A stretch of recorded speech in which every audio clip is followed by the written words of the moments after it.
Bonjour et bienvenue en tête-à-tête, l'émission de grandes interviews de France 24. Notre invité aujourd'hui est Massad Boulos, c'est le conseiller spécial américain pour les affaires africaines et arabes. Merci d'être notre invité. Merci beaucoup. Il y a quelques jours, il y a eu une réunion importante qui s'est tenue à l'ambassade des États-Unis à Madrid, en Espagne, concernant la question du Sahara occidental. C'est un dossier qui est évidemment en suspens depuis de nombreuses années.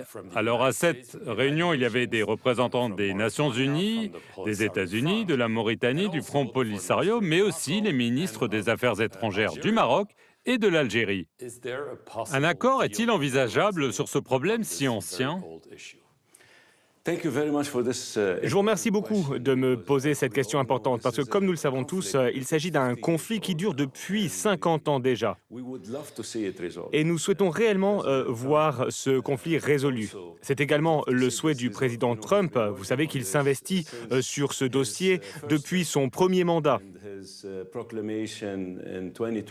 proclamation en 2020 a marqué un tournant historique. C'est d'ailleurs elle qui a ouvert la voie, je pense, à la résolution du Conseil de sécurité, la résolution 2797 qui a été adoptée en octobre dernier. Elle a été historique à bien des égards. C'est une résolution qui a été accueillie favorablement, célébrée même par les deux parties. Et c'est quelque chose de rare de voir qu'une résolution du Conseil de sécurité soit acceptée et appréciée par les deux parties d'un conflit. Cela signifie que c'est un bon texte, une bonne résolution. Nous en sommes fiers. Comme vous le savez, ce sont les États-Unis qui portent le dossier du Sahara occidental. Et donc, il nous incombe de réunir les parties régulièrement, périodiquement, et de déployer tous les efforts nécessaires afin de parvenir à une solution conformément aux directives de la résolution 2797. Nous avons publié plusieurs communiqués à ce sujet, mais pour l'instant, nous ne pouvons que nous en tenir à ces déclarations officielles car nous respectons le souhait des parties concernées. Mais clairement, le fait que les Algériens y aient participé, avec leur ministre des Affaires étrangères, et que vous vous soyez rendu à Alger quelques jours avant cette réunion à Madrid, vous y avez rencontré le président Abdelmadjid Tebboune. Cela signifie que l'Algérie a changé sa position et qu'elle soutient le plan d'autonomie marocain qui constitue désormais la référence centrale de la solution envisagée.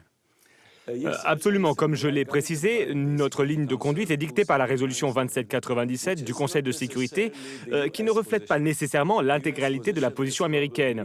Notre position est sans doute plus avancée que celle de la résolution. Le texte de la résolution était assez modéré et c'est pour cette raison qu'elle a été accueillie favorablement par tous. La position propre des États-Unis est différente, elle est très claire. Mais aujourd'hui, nous opérons sous l'égide de cette résolution onusienne. Et ce que je peux vous dire, c'est que l'Algérie apporte une aide précieuse. Il se comporte en excellent partenaire, comme ils l'ont d'ailleurs toujours été, du moins avec l'administration Trump actuelle. Mais ils étaient opposés à cela. Ils ont donc changé de position, oui? Oui, alors on ne rentre pas dans le contenu des délibérations, dans les détails, mais si on revient au langage de la résolution, eh bien, cette résolution parle d'un plan d'autonomie qui sert de base. Alors, on laisse ça comme ça et nous travaillons dans ce cadre. Alors, il se dit que vous planifiez un sommet à Washington pour signer un accord cadre à ce sujet. Est-ce que cela est envisageable dans les prochains mois? Bien, vous savez, nous étudions actuellement de nombreux scénarios, mais une fois de plus, comme le dit la résolution, notre devoir est de travailler avec les différentes parties prenantes. Ces parties, d'ailleurs, sont évoquées dans la résolution. La résolution parle spécifiquement de 4 parties, le Maroc, Front Polisario, l'Algérie et la Mauritanie. Et donc, ce n'est pas notre initiative. Ce sont les parties désignées par la résolution elle-même. Et donc, nous devons travailler avec ces 4 entités afin d'essayer d'aboutir à un résultat. Mais en définitive, j'aimerais dire une chose. Je vois bien que vous essayez d'obtenir davantage d'informations, mais permettez-moi de dire ceci. Quelle que soit la solution ou l'issue de ce processus, eh bien, il devrait être accepté par toutes les parties. C'est donc à l'horizon. Nous l'espérons, oui. C'est à portée de main, donc. Cela fait 50 ans. Alors nous l'espérons. La population a suffisamment souffert. Il y a des personnes dans des camps, qui sont dans des camps depuis 50 ans, qui n'ont pas pu voir leurs proches à quelques kilomètres de l'autre côté. Alors espérons que nous serons en mesure de trouver une solution. Mais pour les États-Unis, les choses sont claires, le Sahara occidental est marocain. Absolument, la position des États-Unis est très claire. Très bien. Passons à un autre sujet sur lequel vous avez beaucoup travaillé, le Rwanda et la RDC. Un accord a été signé à Washington. Il a volé en éclats à peine quelques heures plus tard. Force est de constater que la situation sur le terrain est redevenue mauvaise. Il y a beaucoup de combats, beaucoup d'instabilité. Est-ce que vous diriez que cet accord de Washington est un échec? Oh, pas du tout, non, absolument pas. Pourquoi pas? Nous l'avons dit dès le départ, l'accord de Washington n'est qu'un point de départ. Ce n'était pas une finalité en soi. C'est le commencement. L'objectif, en définitive, est Mais ce n'est pas ce qui se d'instaurer une passe. paix et une stabilité totale dans la région. Mais c'est un processus qui demande du temps. L'accord de Washington a servi de rampe de lancement à ce processus. Et ce qui fait la beauté, la force de l'accord de Washington, c'est qu'il intègre des mécanismes internes, plusieurs leviers qui permettent d'aborder différents aspects du conflit. De plus, il est parfaitement complémentaire au volet de Doha, piloté par nos partenaires qataris, avec d'ailleurs le plein soutien des États-Unis et d'autres partenaires tels que l'Union européenne, par exemple.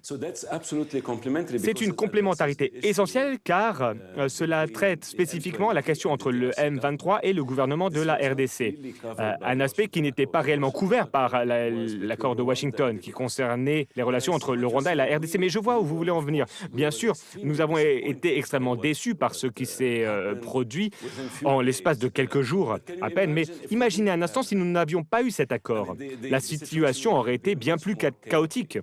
Qui est responsable? Qui est responsable? Alors, bien évidemment, c'était le M23 et le Rwanda qui s'est emparé de la ville d'Uvira, c'était très clair. Donc le président Kagame a trahi la confiance de votre administration et du président Trump lui-même. Il y a eu une sorte de violation, à notre sens, c'était une violation grave de l'accord de Washington. Faites-vous toujours confiance au président Kagame? Nous espérons pouvoir. Mais vous n'êtes pas sûr. En tout cas, nous travaillons avec lui, nous échangeons avec lui. Nous attendons de voir des mesures concrètes sur le champ de bataille, mais ce que nous voyons, je tiens à être clair sur une chose, c'est que le M23 soutenu par le Rwanda s'est emparé de la ville de Uvira. Après nos échanges avec le président Kagame, eh bien, ils se sont retirés de la ville d'Uvira. Mais pas totalement. Pas totalement, ils sont encore sur quelques points forts autour de la ville. Vous le savez. Ils sont même allés un petit peu plus vers le sud avant de remonter. Mais il y a eu au moins quelques actions entreprises. Faut-il des sanctions contre le président Kagame? Au Congrès, il y a des pressions pour imposer des sanctions au Rwanda et peut-être à lui. Alors, vous l'avez vu dans l'audience publique qui a eu lieu à la Chambre des représentants récemment. Vous avez vu nos responsables américains faire des témoignages. Nous avons également briefé le Congrès. J'ai personnellement briefé le Congrès sur cette affaire il y a à peine quelques semaines. Nous avons annoncé ces événements. Les États-Unis ont aujourd'hui un nombre d'outils à leur disposition et nous allons devoir mettre en œuvre des mesures. Le président Kagame a récemment déclaré qu'il n'avait que faire des sanctions. Oui, nous avons entendu sa déclaration. Nous verrons. Et comme vous le savez, cela n'a rien de nouveau. Les États-Unis ont déjà mis en œuvre différentes actions. Il y a, par exemple, il y a quelques mois, je crois que c'était au mois de septembre, nous avons imposé des sanctions sur un certain nombre de personnes et d'entités impliquées dans ce trafic illégal. Est-ce que ça pourrait aussi être le président? Alors avant cela, nous avons imposé des sanctions sur James Kabarebe. Je sais, très proche de lui. Oui. Donc est-ce que ça pourrait être Kagame lui-même? Alors je ne peux pas spéculer, il s'agit d'une décision qui sera prise collectivement. Ce n'est pas une décision qui appartient à une seule personne, sauf peut-être au président. Mais ce n'est pas exclu. Il y a plusieurs options sur la table, plusieurs outils qui sont disponibles et que les États-Unis peuvent utiliser. Mais je tiens à être très clair. Dès lors que notre président, le président Trump, a signé cet accord en tant que témoin. Bien évidemment, il n'est pas parti à cet accord. Il l'a signé en tant que témoin. Et donc, les États-Unis sont témoins. Le président Trump, personnellement, est témoin. C'est un engagement. C'est un engagement de notre part. C'est un engagement également de la part du Rwanda et des Congolais. Les trois présidents se sont engagés les uns envers les autres à respecter cet accord et c'est quelque chose que nous n'allons pas prendre à la légère. Très bien. Dernier sujet, le Soudan. On parle d'un accord de paix provisoire, grâce à une médiation menée par les États-Unis, les Émirats arabes unis, l'Arabie saoudite et l'Égypte. Est-ce que c'est réaliste, compte tenu de la situation sur le terrain, des violents combats? Les deux parties n'ont apparemment pas donné leur accord, ou est-ce le cas? C'est une question et une préoccupation tout à fait légitime. Alors, bien sûr, en particulier quand on voit ce qui se passe sur le champ de bataille. Nous n'avons pas encore officiellement présenté un plan final. Alors, n'oublions pas qu'il y a beaucoup d'autres parties prenantes qui sont impliquées et qui peuvent être très utiles. N'oublions pas le quintet qui peut faire du très bon travail. Et je pense qu'il fait déjà du très bon travail sur l'aspect politique. Parce que, évidemment, peu importe ce que l'on fait d'un point de vue humanitaire, le cessez-le-feu, etc., le plus important va être la voie politique. Parce que nous souhaitons nous assurer qu'il y a une transition vers un gouvernement civil. Pour conclure, Monsieur Boulos, pensez-vous qu'il y ait vraiment un espoir que, sur le plan politique, les deux ennemis acceptent de cesser les combats et de travailler ensemble, compte tenu de tout ce dont elles s'accusent mutuellement? Je pense. Alors, ce ne sera pas simple. Il va falloir l'implication du Conseil de sécurité des Nations Unies. Nous avons déjà fait une annonce. D'ailleurs, il y a une session qui arrive la semaine prochaine aux Nations Unies. Elle sera présidée par l'honorable secrétaire. Nous allons mobiliser le Conseil de sécurité des Nations Unies et nous allons essayer d'avoir une résolution qui servira de cadre juridique qui nous permettra de mettre en œuvre toutes les mesures nécessaires. Massad Boulos, merci beaucoup d'avoir répondu à nos questions et merci à vous d'avoir regardé cette édition dans Tête à Tête sur France 24. Merci.